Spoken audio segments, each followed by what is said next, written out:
में जो हिंदुओं के ऊपर अत्याचार हो रहा है उस पर कड़ा एक्शन लें। हिंदुओं का गलती ये है कि रुपया ज़्यादा कमाएंगे, घर ज़्यादा बनावेंगे, गाड़ी ज़्यादा रखेंगे, लेकिन सुरक्षा का उपकरण कुछ भी नहीं रखेंगे। बच्चा पैदा एक करेंगे तो जिसका संख्या होगा वो तो उपद्रव करेगा ही। वहाँ के जितने हिंदू फैमिली है सबके घर में घुस करके आग लगा के मारने का प्रयास किया गया। जो बांग्लादेश का क्रिकेटर है उसका सजा बस इतना था कि वो हिंदू समाज से आता था, उसको भी नहीं बख्शा गया। 1.5 से 2 करोड़ हिंदू समाज वहाँ पर उपस्थित हैं जिनके साथ लगातार प्रताड़ित किया जा रहा है। बांग्लादेश में फैली हिंसा का लहर जो है अब राजधानी पटना में देखने को मिल रहा है। राजधानी पटना में आप देख सकते हैं श्री राम सेना के द्वारा जो है कार्यकर्ता जो हैं यहाँ राजधानी पटना में आए हैं और लगातार देखिए यहाँ जो है सरकार जय श्री राम के नारे लगाए जा रहे हैं। और जो यहाँ पे प्रदर्शनकारी हैं, जो बांग्लादेश में जिस तरह की हिंसा हुई है वहाँ हिंदुओं को शिकार बनाया जाता है और मंदिरों को तोड़ा जाता है, इन तमाम मुद्दों को लेकर के आज इसका विरोध कर रहे हैं। और बड़ी संख्या में जो लोग यहाँ पे है जय श्री राम के जयकारे लगा रहे हैं और बांग्लादेश की हिंसा को काफ़ी निंदनीय बता रहे हैं। इस पूरे मामले को लेकर के जो यहाँ पर जय श्री राम सेना के जो कार्यकर्ता हैं इनसे बात करेंगे कि आखिर किन मांगों को लेकर के आज यहाँ पे प्रदर्शन कर रहे हैं और क्या कुछ इन लोगों की मांगे हैं, इनसे हम बात करते हैं। आप लोग यहाँ प्रोटेस्ट कर रहे हैं बांग्लादेश को मामले को लेकर, क्या कुछ आप लोगों की मांग है? हम लोग के भारत सरकार से मांग करते हैं कि बांग्लादेश में जो हिंदुओं के ऊपर अत्याचार हो रहा है उस पर कड़ा एक्शन लें और वहाँ रह रहे हिंदुओं को सुरक्षित वहाँ से वापस भारत लाने का काम करें, भारत में शरण देने का काम करें और बांग्लादेश में उपद्रव कर रहे उपद्रवियों के ऊपर ठोस कार्रवाई करें। लगातार देखने को मिलता है कहीं भी हिंसा होती है हिंदुओं को शिकार बनाया जाता है, मंदिरों को तोड़ा जाता है। क्या इसके लिए सरकार पहले से कोई रणनीति तय नहीं कर पाती है, चाहे वो सरकार किसी की भी हो? सरकार रणनीति तय करे या न करे, सबसे बड़ा गलती हिंदुओं का भी है। हिंदुओं का गलती ये है कि रुपया ज़्यादा कमाएंगे, घर ज़्यादा बनावेंगे, गाड़ी ज़्यादा रखेंगे, लेकिन सुरक्षा का उपकरण कुछ भी नहीं रखेंगे। बच्चा पैदा एक करेंगे तो जिसका संख्या होगा वो तो उपद्रव करेगा ही। आपका पैसा आज बांग्लादेश के हिंदुओं के पास जो पैसा है, संपत्ति है, धरा का धरा रह गया और मारकर पेड़ पर टांग दिया है, पुल पर टांग दिया है, घर में टांग दिया है। कौन कमाया पैसा? तो सबसे बड़ा गलती हिंदुओं का है जो न तो बच्चा पैदा करते हैं और न सुरक्षा का व्यवस्था करते हैं। तो सरकार जब तक बचाने जाएगी तब तक तो बहुत देर हो चुका होगा।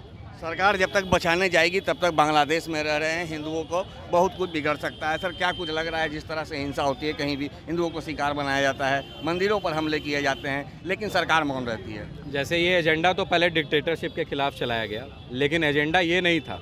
एजेंडा ये था कि जहाँ पे कमज़ोर हिंदू है उनको ख़त्म करना और नारे तकबीर जैसे नारों को लगा करके हमारे देश के सनातन संस्कृति के पुराने इतिहास जो बांग्लादेश में भी है, जब हमारा अखंड भारत था, उस चीज़ को ख़त्म करने की बस रचना थी।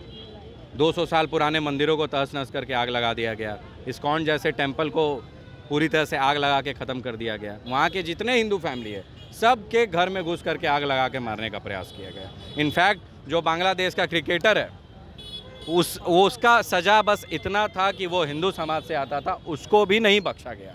तो ये लड़ाई सिर्फ़ और सिर्फ एक कम्युनिटी बेसिस की लड़ाई दिख रही है जो कि एक हिंदू समाज को परेशान करने के लिए, दबाने के लिए और ख़त्म करने के लिए प्रयास किया जा रहा है। कोई साजिश के तहत इस तरह की हमले? ये पूरी तरह से साजिश है। अगर ऐसा नहीं होता तो हिंदू समाज पे कोई चोट और कोई शिकायत आने का ज़रूरत नहीं था। 1.5 से 2 करोड़ हिंदू समाज वहाँ पर उपस्थित हैं जिनके साथ लगातार प्रताड़ित किया जा रहा है। हिंदू सेना क्या अपील करती है? जी, हिंदू सेना क्या? श्री राम सेना क्या मांग करती है? श्री राम सेना मांग ये करती है सरकार वहाँ के गरीब हिंदू, प्रताड़ित हिंदुओं को संरक्षण दे और उनके लिए ज़रूर अवश्य सोचे।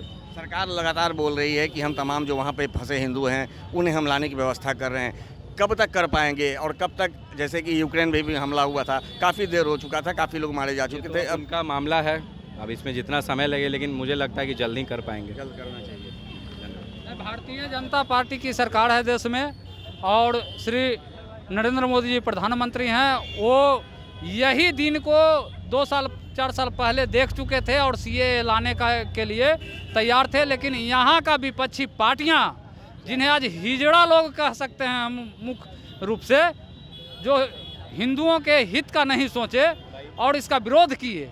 और आज जब ऐसा हो रहा है तो उस समय छाती पीटते थे, बड़ी बड़ी आवाज़ निकालते थे। आज क्यों नहीं बोल रहे हैं?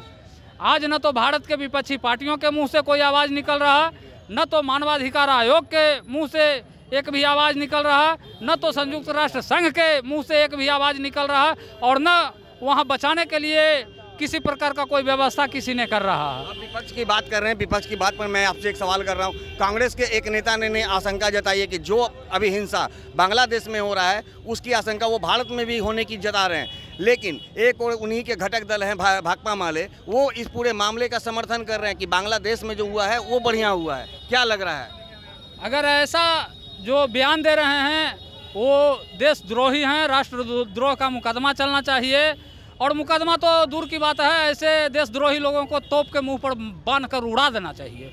तो जैसा कि आप सुन रहे हैं, श्री राम सेना के जो लोग हैं इनकी सेवा मांग है कि जो भी बांग्लादेश में हिंदू फंसे हैं उन्हें तुरंत सुरक्षित भारत लाना चाहिए, स्वदेश में लाना चाहिए, और जिस तरह के विपक्षी दलों के द्वारा जो बयानबाजी किए जा रहे हैं वैसे बयानबाजी करने वाले विपक्षी नेताओं पर सख्त कार्रवाई करने की आवश्यकता है। दर्शन न्यूज के लिए ज्ञानेंद्र की रिपोर्ट।